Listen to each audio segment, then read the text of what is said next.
And we begin with a wildfire alert and top federal officials on the ground in Northern California, where 48 people are now confirmed dead in the state's deadliest and most destructive wildfire in history, as families wait to learn if their homes are still standing or reduced to piles of ash.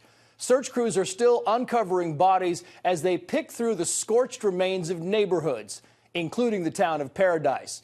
At last report, hundreds of people were still missing. Families have been searching for loved ones at evacuation centers, posting photos and handwritten letters on bulletin boards. This note reads, "Chris, I hope you're okay. Sean Jr. is very worried about you."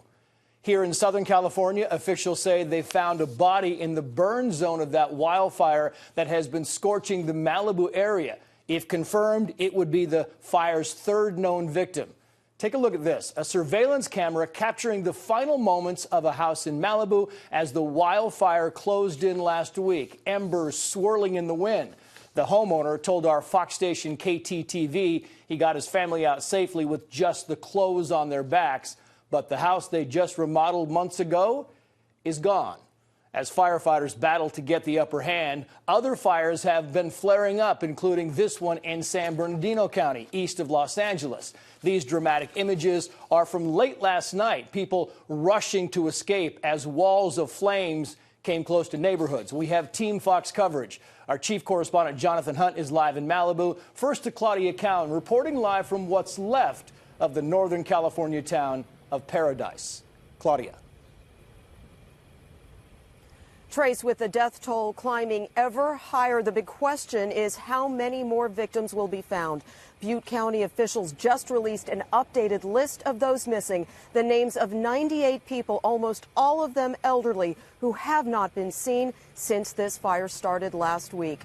Among the dead, 48-year-old Jesus Fernandez of Concow. He's being remembered as a considerate neighbor and a loving father.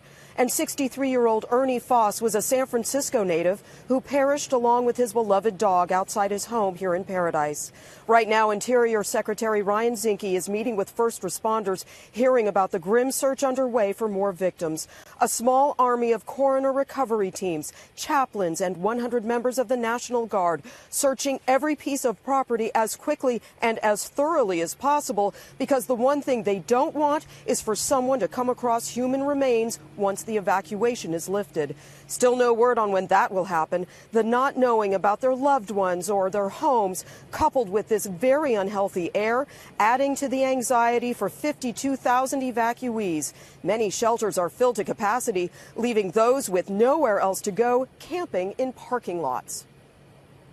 I'm at Walmart parking lot. I'm in this tent right here, and went from owning a house to living in a tent. We did get notice that we lost everything. It's very disheartening to know you're homeless. There's a lot of questions about the road ahead. You know, it's pretty uncertain right now about how to proceed for most people. So we're just trying to walk through this one day at a time at this point. Nearly 6,000 firefighters now have the campfire 35% contained.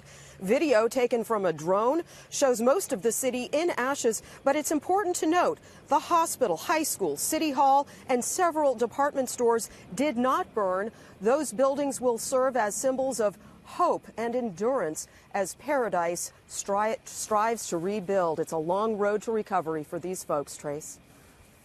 It is indeed. Claudia Cowan, yeoman's work all week long. Thank you for that. Claudia Cowan live for us in Paradise, California.